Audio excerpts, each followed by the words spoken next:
Welcome, guys, to Still Going Strong. My name is Robert. This is my wife, Kaci, and we are so thankful you guys decided to come and check out this episode. And I hope that whatever we talk about, um, I guess I have kind of an idea, but my wife's going to bring the topic today. And I just hope that it glorifies God and it gives you a little bit of hope. I hope we can encourage you in some way today. So go ahead, lay the topic on me. Okay, well, I'm going to start off by saying that this kind of originated as what I thought was going to be something for your podcast by yourself, kind of Okay. like a thing of God telling me, hey, you can give him this idea. And then we kind of started about doing the Still Going Strong, and then it kind of morphed, and I felt like God was giving me more into kind of why our circle matters. Okay. So by circle, you mean. Like the circle of people that you surround yourself with. So the people who are pouring into you all the time. Okay, so not like our circle of influence or the No, people like the that. people who are pouring into us, the people who are surrounding us, and we're taking in from them. Not necessarily, I mean, obviously we are influencing them, but more the people who we surround ourselves with that we're taking in from them. Okay, so what'd you call them again? I'm Our circle. sorry. It's been a long day. I'm sure. Our circle of influence. Okay. That you call it circle of influence. When did you call it again? I said the circle of people who kind of influence us, to pour into us, kind of thing. Okay, the circle of people that pour into us. Yeah, I don't know what the actual word would be It, for it, it's so it, we'll go with it. it's okay. Sorry, I'm like space cadetting right now, and that's okay because that's normal occurrence for me. Sometimes. So, all right. So, anyways, so why does the people that pour into us matter? Yeah. So the first thing I can think of is the fact that the people that it's like anything, whatever you have situated yourself around, that is ultimately what's going to come out. It says, "Out of the abundance of the heart, the mouth speaks." Right? Absolutely.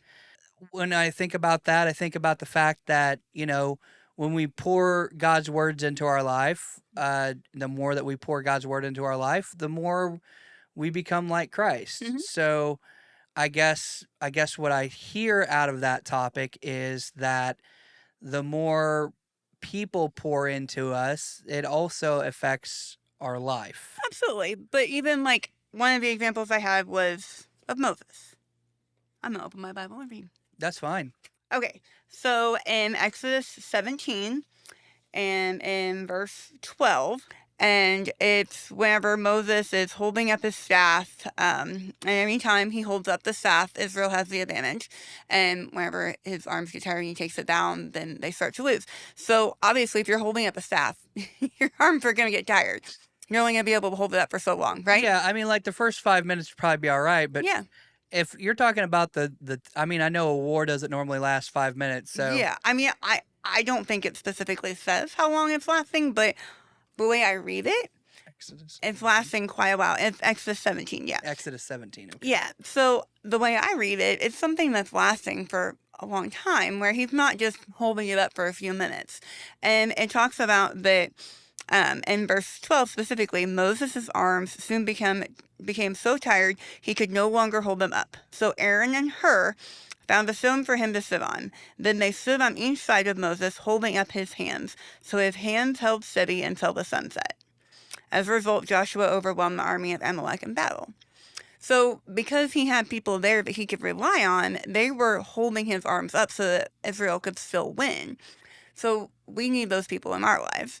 But specifically, why do we need those people in our lives as a couple? I mean, I know it's important for us as individuals, but why does it matter for us as a couple for the specifics that we keep around us? Why do you think?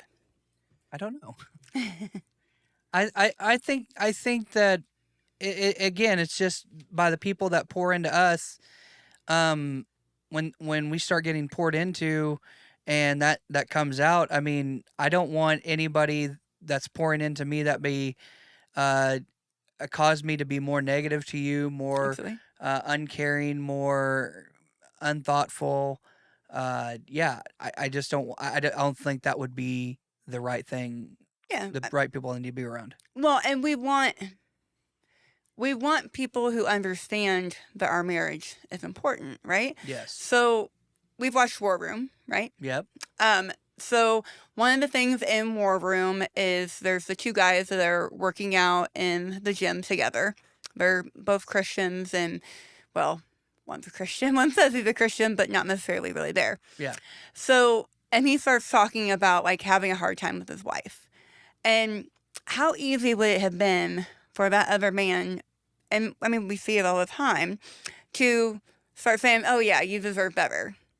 That's not what he does. Yeah. He says that, no, that's your wife. God says that that's your wife, and that is who you're supposed to be with. And so I feel like that's important. We need people within our lives that are going to champion our marriage. You know, whenever I think back to whenever you were arrested, depending on people I had in my life, how easy would it have been if I wouldn't have stood firm from the very beginning and said, don't try to talk me into leaving him.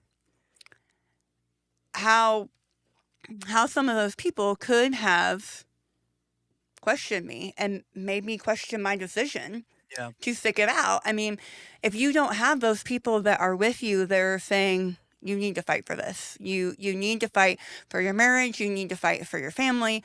If you have people that are saying, it's okay, you can find another one. There's more fish in the sea. I mean, I think that's kind of what I was thinking about it of, yes, we need the people who pour into us individually. Yeah. We also need those people that understand that marriage is a gift from God and that are going to champion our marriage and are going to stick with us and tell us that we need to fight. Yeah. No, I get that. Because the thing is that it's so too often, and the thing is that it's not right. The person that we should really take authority from and take where we go to is God.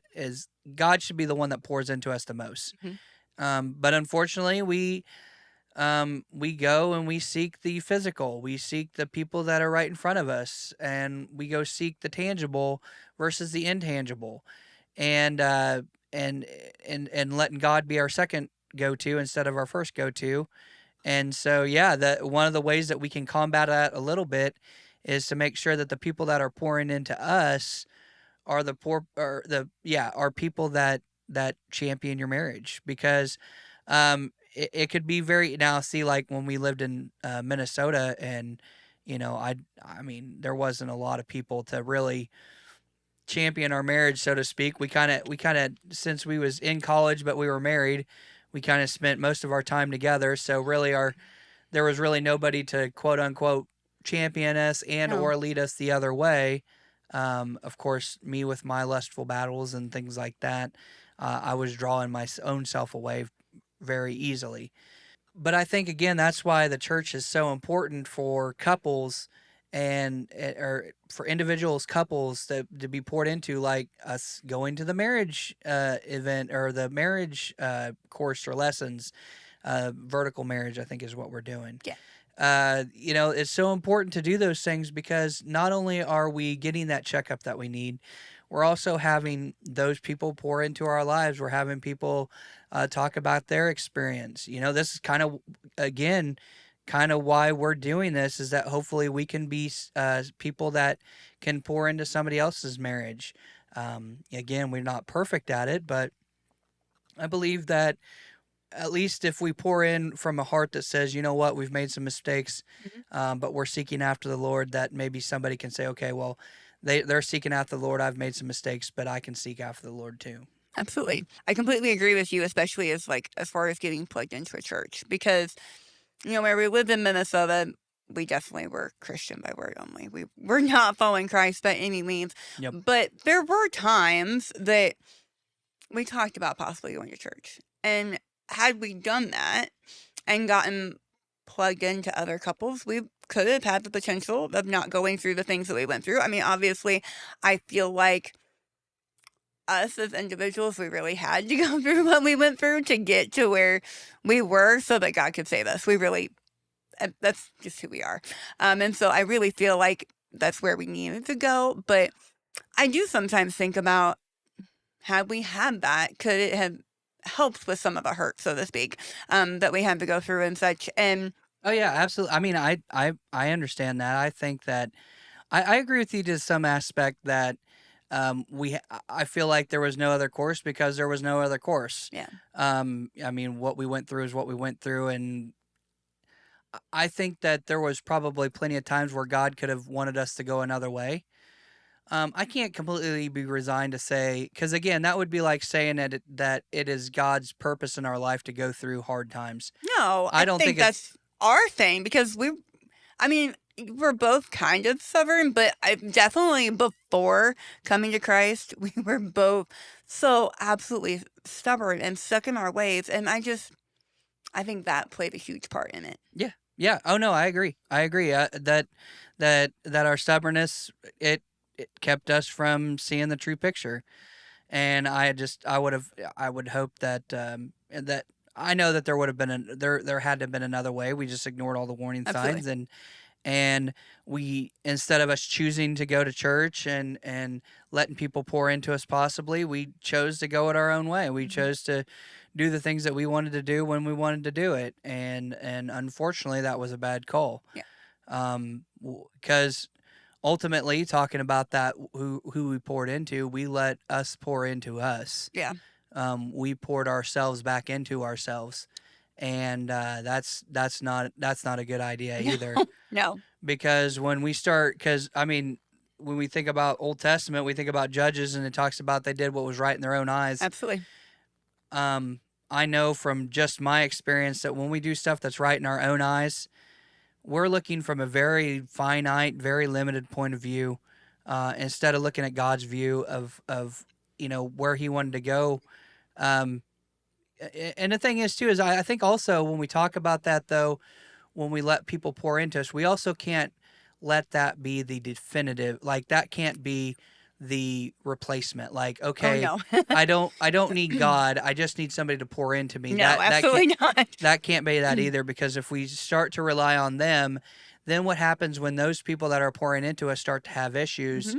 Um, Because everybody's going to at some point yes, start to have those trials, start to have those struggles, start to have some sort of sin in their lives. Absolutely. There's a reason that God is at the top of the triangle, not another godly couple. It's God at the top of your triangle. yeah, yeah.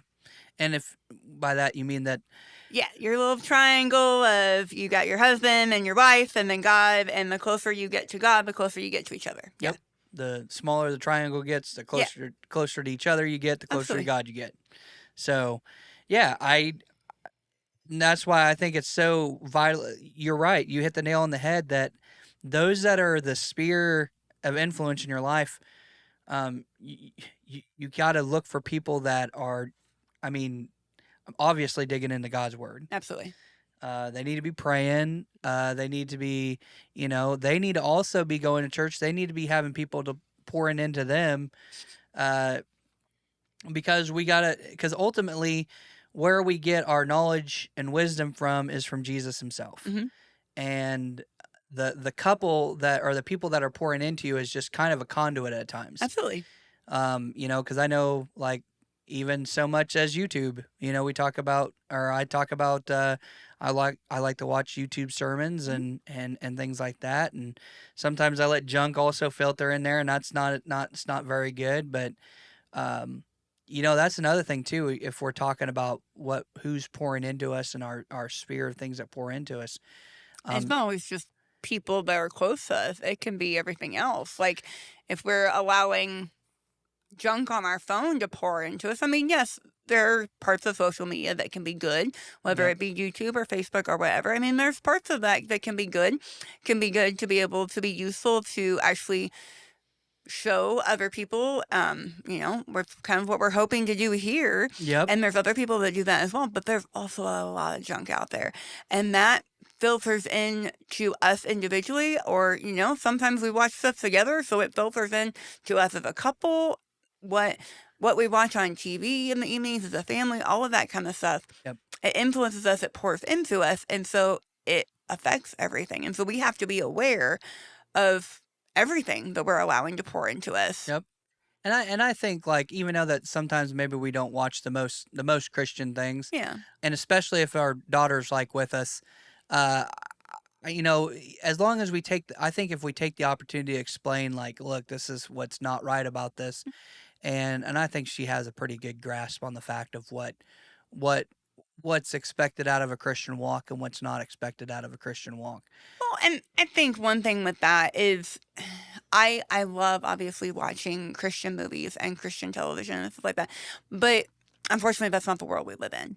And so I feel like sometimes you have to be careful because if that's all you subject them to and they don't see any of what the real world is like and the craziness of this world and what people truly act like in this world, then they can not be prepared for that Yeah, whenever they come across it. if you cut across that, if you cut off that sphere of influence Yeah. and you say, okay, well, this is the world that we live in, and it's all about Jesus, and everybody is all about Hey, Jesus. I wish that was the world And we lived oh, in. I do, I do too, more than you know. Uh, and you know, this little world is, and everybody loves Jesus, and nobody hates Jesus, and everybody believes the same thing you do. Then when she gets out and she gets out into the actual world, and we don't homeschool her, so I mean, Yeah. she does get a chance to go out and be in a little bit of the real world. But if all try to pour into her, and I know there's people that get homeschooled, so if you think about it, if you're homeschooled and all that, and all you do is pour Jesus into them, and I'm not saying that they can't survive. I'm just saying that they're gonna have a real world shock, Yeah. so to speak. Potentially, yeah. I mean, if they're not, and at the same time, I'm not saying subject them to everything and Oh, no, no, no, no, no, don't no, talk no, about it. But no. I mean, that's why We're not whenever gonna. there are those things that aren't appropriate in the TV show, that we take a moment and we discuss it with her and we discuss, hey, we know because of God's word that this is not how we're supposed to Yes. be. Yes, this is how the world is, but it's not how we as Yes. Christians are supposed to be. Yeah. I'm not gonna start. I'm not gonna be like my younger self and be watching horror movies, show her horror movies and stuff Please like don't. I that. hate horror movies. I'm, I have no absolutely zero interest in those horror movies, but uh, y- yeah, because I think there's a very good balance on that. I think that if we get, you know, like you said, too into the world, then you know, then you let so much influence you, and you let so much, and then you don't even stop and take the chance to really sort it out and compartmentalize it and walk through what it is. Then that's a bad spot. On the same end, if you're just, it's all, you know, soaking in the Jesus, and you don't really have any real world application, that becomes harmful too, because like I say on on I Am Matthew, that we're supposed to be in the world but not of the worlds. Well, but also think about it of if this is the only thing that we have and that's all we have, then how can we go out and share it and give it to others? I mean, if we're wrapped up in ourselves and we're up in everything of Jesus, how can we expect others to find him? Yeah. Because we're all about ourselves and making sure that our little group and our little selves basically aren't influenced by anything negative. Okay, well, those negativities need Jesus as well. Yeah. What I was trying to find was, I was trying to find the part where Paul says that I became all things to all people. To the Jews, I became like a Jew. Hmm. To the Greek, like a Greek. But basically, to those that are under the law, like one under the law, but I myself am not under the law. Yeah. What he's basically saying is look, I went and I understand where you're at, and I'm meeting you there, and I'm not there anymore, but I'm meeting you where you're at. Yeah. And I think that is a very real topic for marriages, is that, you know what, and that's again why we're here, is the fact that we've been there. We know what it's like to be in a place where your sphere of influence, quite frankly, it sucks. Yeah. And the fact is that unless you get into the right people, get around the right people, you're going to continue to have that bad circle of influence, and you have to get in the right, get with the right people. You have to find the right people in order to be able to have the right people to pour into you. Basically, you have to make sure that you're seeking after those people. You have to, as you said, get involved in a church. Mm-hmm. You know, you need to find yourself amongst other believers. And I mean, obviously, it doesn't matter 100% if it's a couple pouring into you or an individual. But if you have a couple pouring into you as a couple, it's definitely going to help your walk as a couple. Yep. And whether that be pouring into you individually or pouring into you as a class that you're going to or whatever, all of that is very, very important and very vital within your marriage. Absolutely. I agree with you. And so, again, I want to thank everybody for coming and checking out this episode. I want to let you guys know this, that if you guys have any questions that you would like us to answer, if you have any marriage topics that you would like us to discuss, you can email us. You can email Robert. If you're a man, you can email Robert at imatthewministries.org. Or if you are a female and you want to ask my wife, you can email her Kaci, that's spelled Kaci, Yeah, at I'm odd. imatthewministries. What? Yeah, I'm odd. You just cut the middle of the spiel. Kaci, Kaci, at imatthewministries.org. You're not weird. You're Oh, unique. clearly. But anyways, I hope you guys have a great rest of your week, and I hope that you have found a little bit of hope, especially in this lost and dying world, and just keep fighting for your marriages, guys. Have a great rest of your week.